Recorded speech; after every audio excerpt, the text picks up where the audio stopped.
Moby Dick Chapter 47. The Mat Maker. It was a cloudy, sultry afternoon. The seamen were lazily lounging about the decks, or vacantly gazing over into the lead-colored waters. Queequeg and I were mildly employed weaving what is called a sword mat, for an additional lashing to our boat. So still and subdued and yet somehow preluding was all the scene, and such an incantation of reverie lurked in the air, that each silent sailor seemed resolved into his own invisible self. I was the attendant or page of Queequeg, while busy at the mat.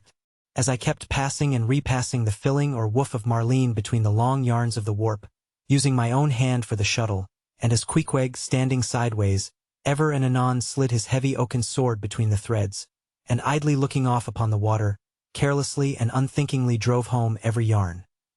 I say so strange a dreaminess did there then reign all over the ship and all over the sea, only broken by the intermitting dull sound of the sword, that it seemed as if this were the loom of time, and I myself were a shuttle mechanically weaving and weaving away at the fates. There lay the fixed threads of the warp subject to but one single, ever-returning, unchanging vibration, and that vibration merely enough to admit of the crosswise interblending of other threads with its own. This warp seemed necessity. And here, thought I, with my own hand I ply my own shuttle and weave my own destiny into these unalterable threads. Meantime, Queequeg's impulsive, indifferent sword, sometimes hitting the woof slantingly or crookedly or strongly or weakly, as the case might be, and by this difference in the concluding blow producing a corresponding contrast in the final aspect of the completed fabric. This savage's sword, thought I, which thus finally shapes and fashions both warp and woof. This easy, indifferent sword must be chance. Chance, free will, and necessity, nowise incompatible, all interweavingly working together. The straight warp of necessity, not to be swerved from its ultimate course, its every alternating vibration, indeed only tending to that. Free will still free to ply her shuttle between given threads, and chance, though restrained in its play within the right lines of necessity, and sideways in its motions directed by free will, though thus prescribed to by both, chance by turns rules either, and has the last featuring blow at events. Thus we were weaving and weaving away when I started at a sound so strange, long-drawn, and musically wild and unearthly, that the ball of free will dropped from my hand, and I stood gazing up at the clouds whence that voice dropped like a wing. High aloft in the cross-trees was that mad gay-header, Tashtego. His body was reaching eagerly forward, his hand stretched out like a wand, and at brief sudden intervals he continued his cries. To be sure, the same sound was that very moment perhaps being heard all over the seas, from hundreds of whalemen's lookouts perched as high in the air. But from few of those lungs could that accustomed old cry have derived such a marvelous cadence as from Tashtego the Indian's. As he stood hovering over you half suspended in air, so wildly and eagerly peering towards the horizon, you would have thought him some prophet or seer beholding the shadows of fate, and by those wild cries announcing their coming. There she blows. There. She blows. She blows. Where away?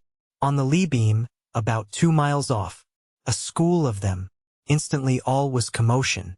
The sperm whale blows as a clock ticks, with the same undeviating and reliable uniformity. And thereby whalemen distinguish this fish from other tribes of his genus. There go flukes, was now the cry from Tashtego, and the whales disappeared. Quick, steward, cried Ahab. Time. Doughboy hurried below, glanced at the watch, and reported the exact minute to Ahab. The ship was now kept away from the wind, and she went gently rolling before it. Tashtego reporting that the whales had gone down heading to leeward, we confidently looked to see them again directly in advance of our bows. For that singular craft at times evinced by the sperm whale when, sounding with his head in one direction, he nevertheless, while concealed beneath the surface, mills round, and swiftly swims off in the opposite quarter, this deceitfulness of his could not now be in action.